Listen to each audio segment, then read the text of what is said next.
सोचे, एक आम सी धात जिसे हम रोजमर्रा जिंदगी में इस्तेमाल करते हैं, क्या वो दरअसल एक बहुत बड़ी कायनाती और रूहानी जंग का मरकज हो सकती है?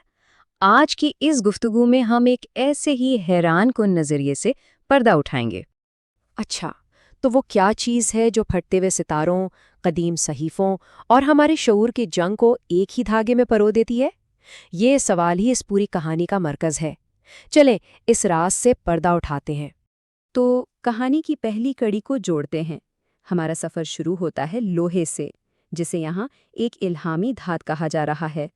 लेकिन आखिर एक आम सा उन्सुर आसमानों से कैसे जुड़ गया? आइए देखते हैं।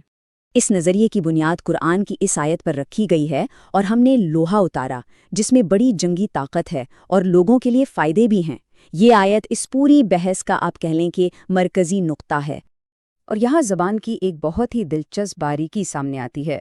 माखिज़ के मुताबिक कुरान ने लोहे के लिए पैदा किया का लफ्ज़ नहीं बल्कि उतारा का लफ्ज़ इस्तेमाल किया है, और यही लफ्ज़ बारिश, फरिश्तों और ख़ुद वही के लिए भी इस्तेमाल होता है।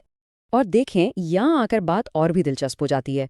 आज की साइंस यानी एस्ट्रोफिजिक्स बिल्कुल यही कहती है। माहिरीन बताते हैं कि लोहा ज़मीन पर बन ही नहीं सकता। इसे बनने के लिए तो एक सितारे का धमाके से फटना यानी एक सुपरनोवा ज़रूरी है। और फिर अरबों साल पहले यही लोहा शहाब साकिब के ज़रिए ज़मीन पर पहुंचा। मतलब ये कि हमारे खून में जो लोहा दौड़ रहा है वो दरअसल मरे हुए सितारों की खाक है। कमाल है ना? और ये ताल्लुक सिर्फ साइंसी नहीं है। माखज़ के मुताबिक इसमें एक रियाजियाती कोड भी छुपा हुआ है। लोहे को अरबी में हदीद कहते हैं। अबजद के हिसाब से इसकी अददी कीमत बनती है 26। और हैरत की बात यह है कि पीरियोडिक टेबल में भी लोहे का एटमी नंबर 26 ही है। तो ठीक है, हमने लोहे की कायनाती असलियत तो जान ली। अब ज़रा देखते हैं कि ये हमारे जिस्म के अंदर क्या कर रहा है। अब हम दाखिल हो रहे हैं जिस्म के हयातियाती मैदान जंग में, जहां हमारा खून एक छुपी हुई जंग का महाज बन चुका है। ये सिलसिला बहुत सादा सा है। देखें, खून लोहा लेकर चलता है, लोहा ऑक्सीजन को उठाता है और ऑक्सीजन हमारे शऊर को तवानाई देती है।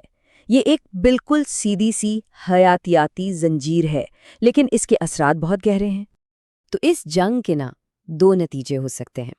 एक तरफ वो जिस्म है जिसमें लोहा भरपूर है, यानी मजबूत हीमोग्लोबिन, बेहतरीन मुदाफ़ती निज़ाम और एक साफ अलर्ट और हाजिर दिमाग। और दूसरी तरफ वो जिस्म है जिसमें लोहे की शदीद कमी है। नतीजा, दिमाग पर धुंध छाई हुई, सोच उलझी हुई, मुदाफ़ती निज़ाम कमज़ोर और पैरासाइट्स के लिए तो जैसे दावत आम हो। तो असल बात ये है, माखिज़ का दावा है कि लोहे की कमी इन पैरासाइट्स यानी तुफैलियों के लिए बेहतरीन माहौल बनाती है, और फिर ये पैरासाइट्स खुद जिस्म से मज़ीद लोहा चुराना शुरू कर देते हैं, जिससे एक ऐसा चक्कर शुरू हो जाता है जो कभी ख़त्म ही नहीं होता। इस नज़रिए के मुताबिक हमारा जो जदीद फूड सिस्टम है ना, वो इस हयातियाती ढाल पर एक मुन्नज़म हमला कर रहा है। प्रोसेस्ड फूड्स से कुदरती आयरन गायब है, जीएमओ फसलों में मादनियात कम हैं, और जंक फूड में जो फाइटिक एसिड और चीनी है वो पैरासाइट्स को पालती है और आयरन को जिस्म में जज़्ब भी नहीं होने देती। और अब हम पहुंचते हैं उस कहानी के क्लाइमैक्स पर, यानी हयातियाती जंग और उसके रूहानी और आसाबी नताइज के दरमियान का ताल्लुक।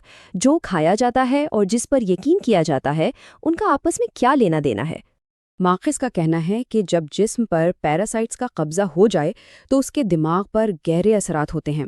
मुसलसल दिमागी धुंध, तनकीदी सोच का खात्मा, सब कर रहे हैं तो मैं भी करूं वाला रवैया, सही और गलत में फ़र्क करने की सलाहियत में कमी, और बगैर सोचे समझे हर बात मान लेने का रुझान।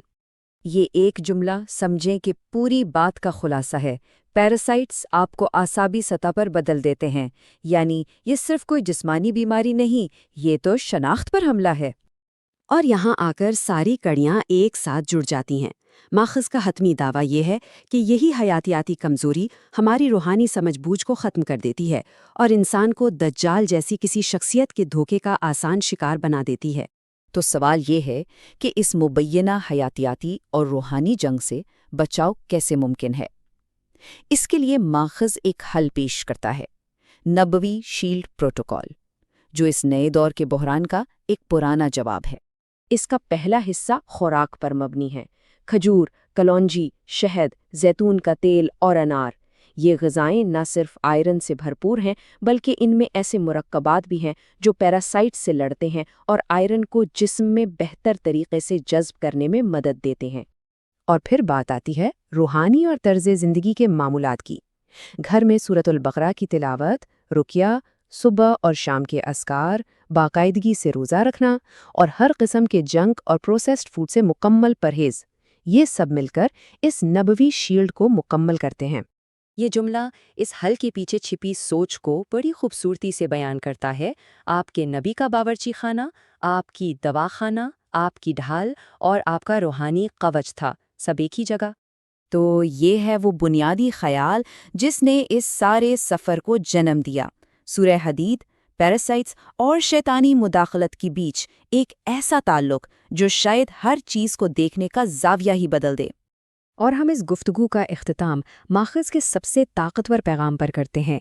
اپنے لوہے کی حفاظت کرو، اپنے جسم کی حفاظت کرو، اپنے شعور کی حفاظت کرو، کیونکہ یہ سب دراصل ایک ہی میدان جنگ ہے۔ یہ سوچنے کے لیے ایک بہت گہرا نقطہ ہے۔